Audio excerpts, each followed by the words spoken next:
Hey, what's going on, people?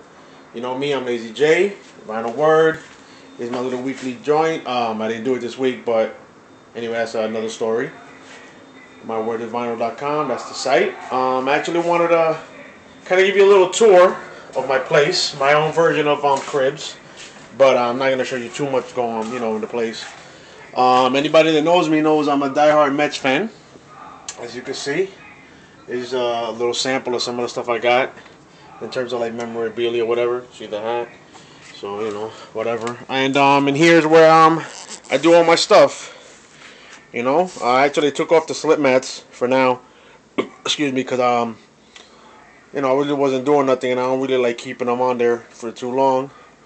But this is my place, and down here is just some of my records. Not nothing crazy. I actually used to have a lot more than this, but I ended up losing a lot of it in one of our old apartments that we were living at back. I think it was like we were there from '04 to '08, and we used to get like a lot of water flooding into our room. So somehow it seeped in through the wall, the moisture and whatever like that, and then mold started developing. The mold ended up getting on my records, and I lost a good portion. I mean, this is nothing compared to what I used to have, honestly. I mean, I had probably 6 or 7 more crates filled with records. I mean, capacity filled, but shit happened, whatever. I also have a little book where I collect a lot of flyers. Let me show you that, actually. So over here, got some stickers, but nothing crazy. Actually, this is an old sticker that I got. I think it was in '98, I believe. Pace. He's on from what the hell is the name of that fucking company? I don't know. It's an indie company, whatever, and it was in Boston. So he used to look out and send me some stuff. So here's some of the flyers I used to collect, and some of the shows I've gone to over the years. Got a couple of classics in here. See, a little something, something.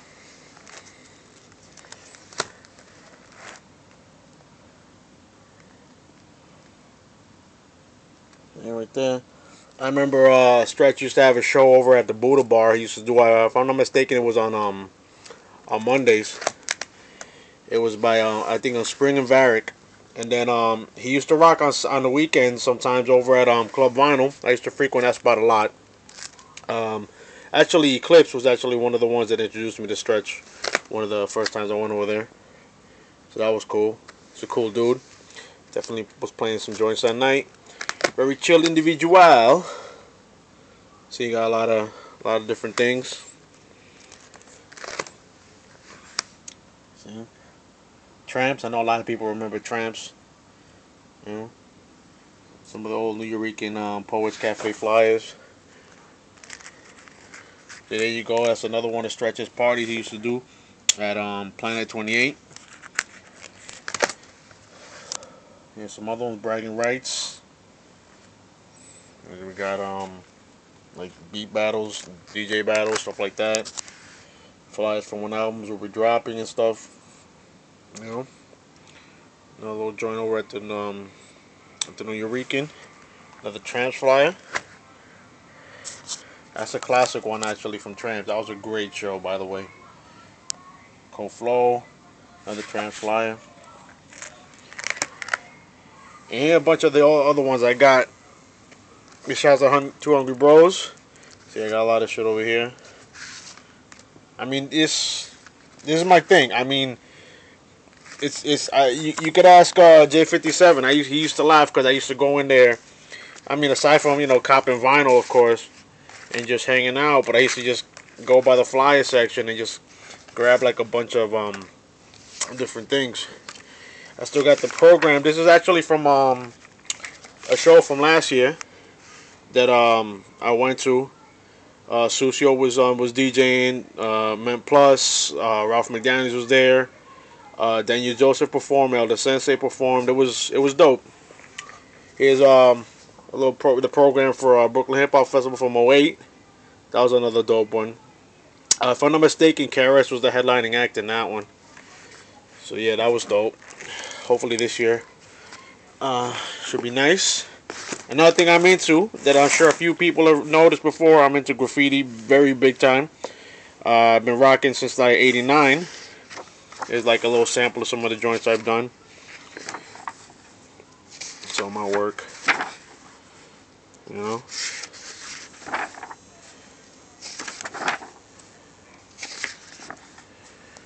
That one's just a sketch. It's not really outlined, so you really can't see it too well. I mean, aside from my piecing style, I used to really be known more for my characters, the way I used to rock them and stuff like that. You know. Yeah, I draw also regular, regular characters, whatever. Little abstract something. Little old school B-boy is actually one of my favorite ones that I did. You know, I got a lot of people giving me some positive feedback in terms of like my use of color and design and stuff. See, very abstract there. Got a little microphone dude holding a mic in his hand. I'm pretty liberal when it comes to the colors and designs. And I don't necessarily follow any kind of real format when I would do it. Just kind of just freehand it, you know what I'm saying? I got a pretty nice hand style and very steady with the outlining. It's a classic joint, definitely right here.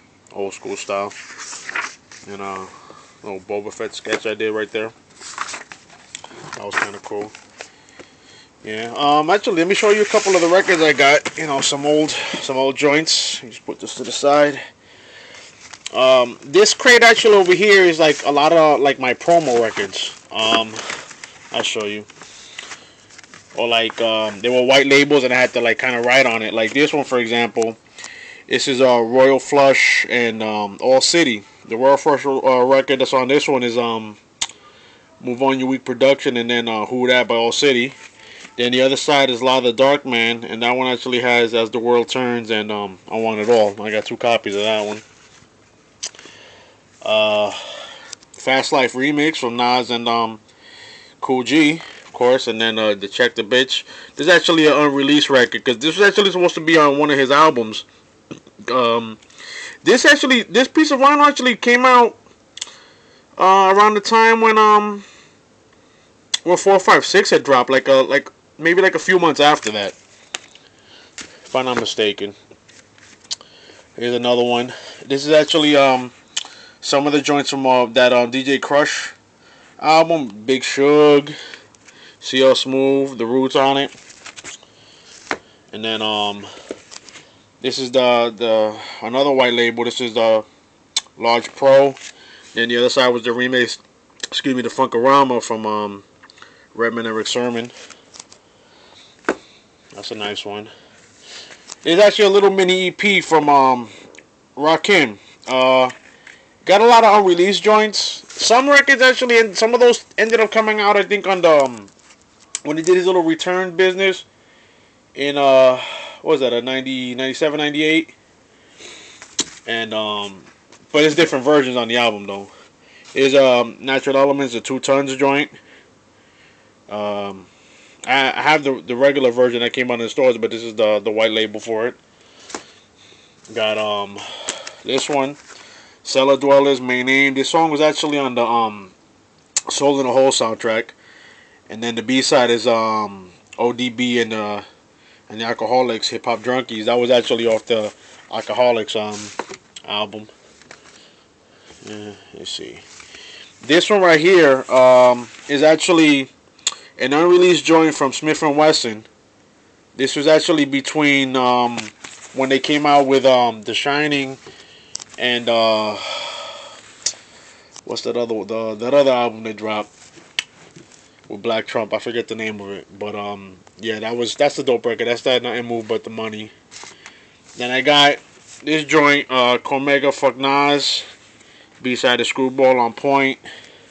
Yeah, actually, that On Point joint, I mean, I had this for a while, but this one didn't actually get much play or get much notice until it came out on Independence Day 2 back in '98.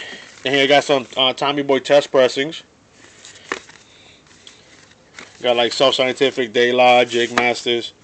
Cause this is from when around that time when Tommy Boy was doing the Tommy Boy Black label. So you know, got a lot of stuff there. But yeah, this is basically how it works out. This is my work area. You know what I mean? Actually, I'll show you also my collection of fitted hats. Got a bunch of them up here, as you can see. Yeah. Got almost like 30 or something like that. You know what I'm saying? My kicks, you know, my gear, whatever. Um, but yeah, just a little bit of a taste, you know, into my world. And I don't know. I guess that's about it. Hope you enjoyed the little tour. And yeah, I gotta go. Peace.